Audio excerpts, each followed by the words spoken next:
Legendary relics are coming soon, and you only need a single legendary rune to get your legendary relic completely for free. Let us embrace the information that we have been presented with here.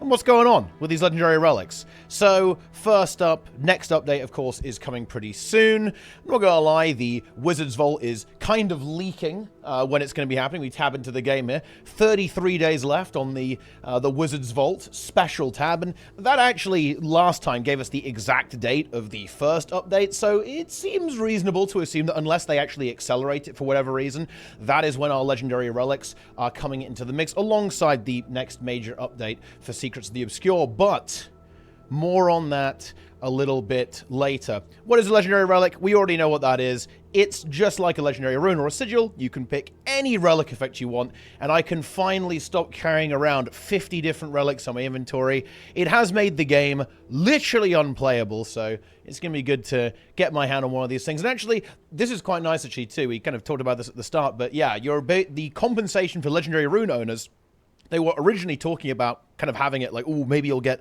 some progress towards it for each rune. They said, actually, no, screw it. You can just get your legendary relic for just having a single rune. Any player who has already crafted at least one legendary rune will be granted a legendary relic for free. So you get 100% progress all in one go. So, you know, some people got baited here. They crafted all 7. GG. Have fun with that. But hey, look, legendary runes are still useful anyway, so you didn't really get memed that hard. But what this does mean is that right now you really want to get yourself a legendary rune, if at all possible, before the next update, because when the update drops, then that compensation that's gone, right? Like, then you have to make your legendary relic normally. So legendary rune right now, insanely good value. However, quick warning for people who are watching this, be a little bit careful. You might want to wait a little bit before you go ahead and actually make this, because of course people are frenzied right now in terms of getting these runes and buying all these materials. So some of the materials for the legendary runes, they are a little bit expensive right now. They're massively inflated, you know, like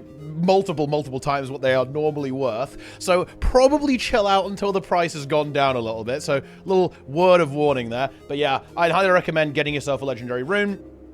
Because, yeah, free legendary relic, and of course a relic, a very important part of your character's progression, is going to be a really good investment for your account. And what's more interesting, here is a fun one too.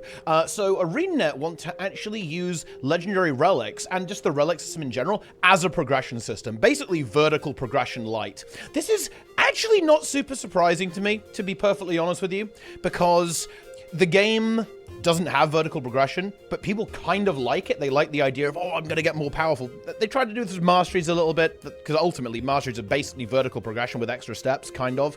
And relics, they kind of want to push this, so, oh yeah, you've got to get out there and play through the content, because runes and sigils, whenever there's a new rune or a sigil, it's immediately included in your legendary rune or legendary sigil. And the same with stats too. When they add new stats, you immediately have access to that on your armor and weapons. That's not the case with relics. So with relics, it's going to be more like an unlockable system. So you have to go out, complete some content, and unlock these new relics, which will then be available on your legendary relic. Now, I'm going to complain about this and also kind of talk about the design here.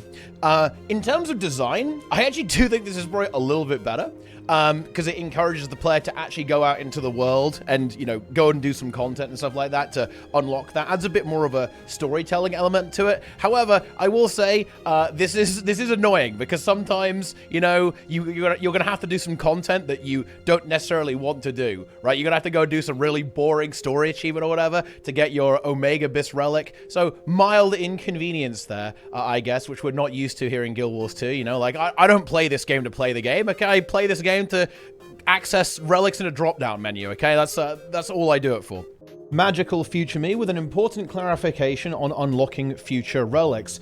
The requirement to unlock relics to use with your legendary relic will only come into play with the next expansion, the 5th expansion for Guild Wars 2. So in other words, for the rest of Secrets of the Obscure, you will automatically get every relic coming in the upcoming release and the final major release of the expansion. So there you go. Clarification completed. Back to the past.